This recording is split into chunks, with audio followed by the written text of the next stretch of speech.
Article 18 में आपको उपाधियों का अंत है, और उपाधियों के अंत की जब हम लोग बात करते हैं तो उपाधियों का अंत जो होता है वो भी अगर आप देखें तो एक सामाजिक समानता को स्थापित करने की ये भी कोशिश करता है, ये भी चाहता है कि समाज में समानता बनी रहे, और आर्टिकल 18 में उपाधियों का अंत आपको किया गया है। एंड ऑफ टाइटल, राज्य जो होता है सेना या विद्या संबंधी सम्मान के सिवाय और कोई उपाधि प्रदान नहीं करेगा।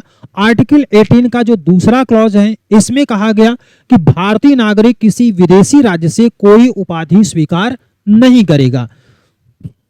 18 के तीसरे क्लॉज में कहा गया है कि गैर नागरिक जो राज्य के अधीन लाभ या विश्वास के किसी पद को धारण करता होगा, राष्ट्रपति की पूर्व अनुमति के बिना विदेशों से कोई उपाधि धारण नहीं करेगा। किसकी किसकी कर सकता है? सेना और विद्या संबंधी, यानी कि पढ़ने लिखने से संबंधित आप कर सकते हैं। इसके अलावा आप सेना में हैं, जैसे आप देखते हैं कि मेजर होते हैं, कर्नल होते हैं, तो इन सब में क्या होता है कि जैसे कई सारी उपाधियां आर्मी में आपको दी जाती हैं। तो आर्टिकल जो 18 में आपको दिया गया है, नेक्स्ट में 4th में, तो यहां पर क्या किया गया है कि कोई गैर नागरिक किसी विदेशी राज्य से या उसके अधीन किसी रूप में कोई भेंट, उपलब्धि या पद राष्ट्रपति की सहमति के बिना स्वीकार नहीं करेगा।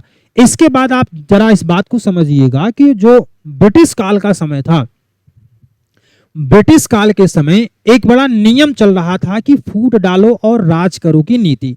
तो फूट डालो राज करो की नीति व्यवहारिक स्वरूप प्रदान करने के लिए उपाधियों का भी वितरण किया जाता था। जैसे सर आप सुने होंगे, जैसे सर जॉन साइमन, इसके अलावा लॉर्ड, इसके बाद राजा साहब।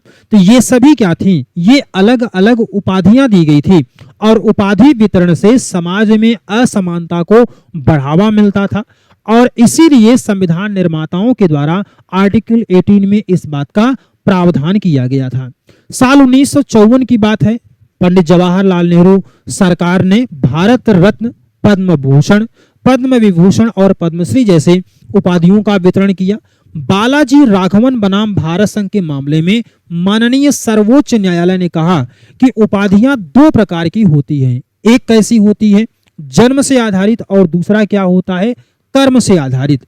आर्टिकल 18 जो है जन्म आधारित उपाधियों का विरोध करता है, यानी कि जन्म से अगर आप कहीं पर जन्म ले रहे हैं तो उससे अगर कोई उपाधि आपको मिलती है तो सुप्रीम कोर्ट या न्यायालय जो है वो उसका विरोध करता है। लेकिन अगर आप कुछ काम करके कर रहे हैं तब आपको उपाधि मिल रही है तो वो एक्सेप्टेबल होता है।